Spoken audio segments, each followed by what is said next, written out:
உமந்தரதாஸ் பதிவு. இதில் நம்ம பார்க்க போகிறது சிவா என்ற சொல்லின் பெயர் விளக்கம். அடுத்து உமா என்ற சொல்லினுடைய பெயர் விளக்கம். இன்னைக்கு சிவா என்ற சொல் தமிழா சமஸ்கிருதமா என்றால் வடநூலார் சமஸ்கிருதம் அப்படின்னு சொல்லுவாங்க. அந்த சிவம்ங்கிற சொல்லு வேதங்களில் இருக்கு, அதனால அது சமஸ்கிருதம் அப்படிங்கிறாங்க.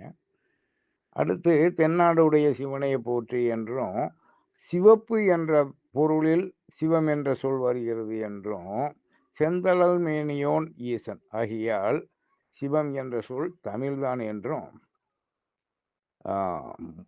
எழுத்து ஆய்வாளர்களின் கருத்தாக உள்ளது.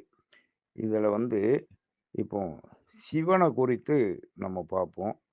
திருமூலர் கூறுவார், சிவ சிவ என்கிறர் தீவினையாளர், சிவ சிவ என்றிட தீவினை மாலும், சிவ சிவ என்றிட தேவருமாவார், சிவ சிவ என்றிட சிவகதிதானே என்பார். இதில் இப்போ பார்க்க போகிறது சிவகதியவும் குறித்து பார்க்கணும், சிவனையும் குறித்து பார்க்கணும். இதில் சிவா என்ற சொல்லுக்கு, அதாவது நம்ம தமிழ் சொல்லே கலை சொற்கள் போன்றது. பல சொற்களினுடைய எழுத்த தனித்தனியாக பிரித்து புதிய ஒரு சொல்ல உருவாக்கக்கூடிய ஒரு நுட்பம் நம்ம மொழியிலையும் இருக்கு, பிற மொழிகள்லையும் இருக்கு. அந்த அடிப்படையில் சிவாங்கிற சொல்லுக்கான பொருள் என்ன?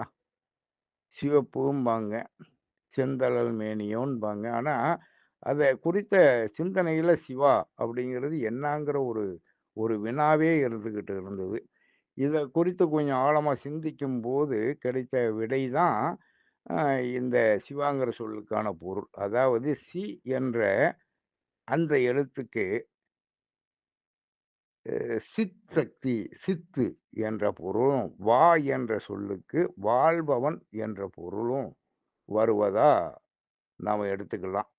அதாவது சித்துக்குள் வாழ்பவன் என்ற பொருளில் சிவா என்ற சொல் பேசப்படுகிறது. அப்படியென்றால் படைப்பின் இறைவன், பரம்பொருள் என்று பலரால் போற்றப்படும் அந்த இறைவன் சித் சக்தியாக உள்ளார் என்றுதான் இந்த சொல் வருகிறது. அந்த நாமளும் ஈசனை பரம்பொருளாகவே போற்றுறோம்.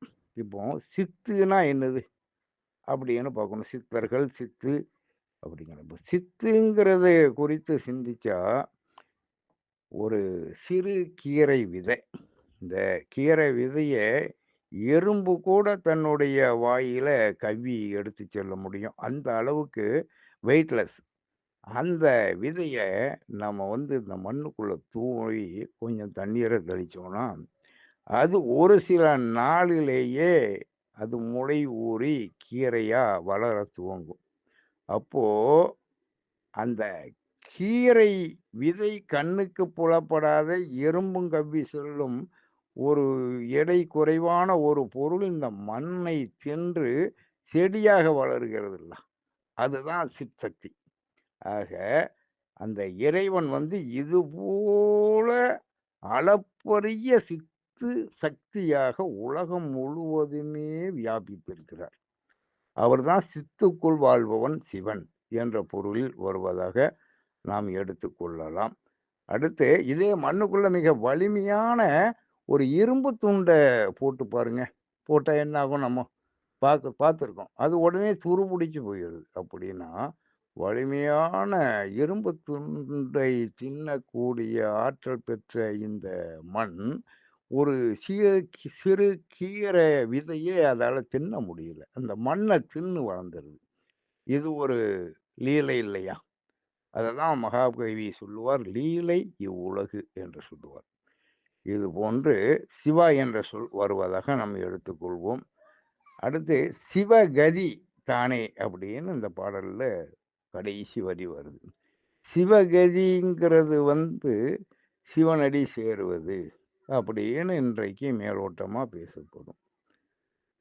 நம்முடைய ஜீவனே சித்து தான், சித்து பொருள்.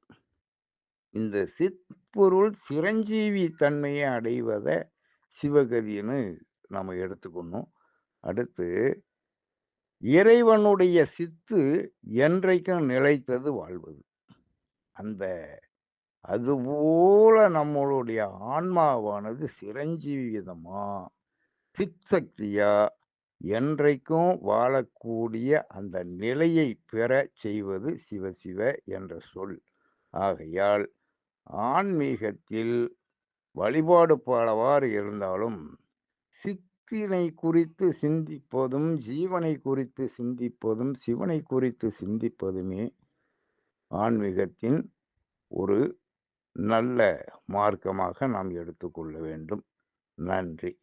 அடுத்து உமா, உமா மகேஸ்வரி, உமா அப்படிங்கிற ஒரு ஒரு பேரு. இந்த மகேஸ்வரிங்கிறதுக்கு நமக்கு பொருள் புரியும். ஆனா, உமாங்கிற சொல்லுக்கு என்ன பொருள்? அப்படின்னு ஒரு நீண்ட நாளு சிந்திச்சு பார்த்தா, அதுக்கான விளக்கம் வரல.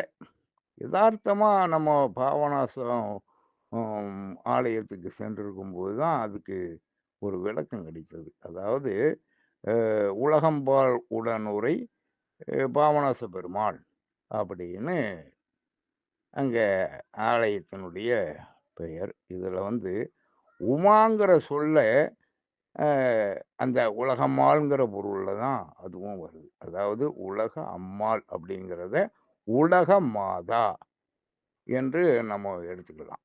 அப்போ உலகம்ங்கிற சொல்லுல இருக்கிற ஊவும், மாதாங்கிற சொல்லுல இருக்கிற மாவும் சேர்ந்து தான் உமான்னு ஒரு தனிச்சொல் கையாளப்படுகிறது.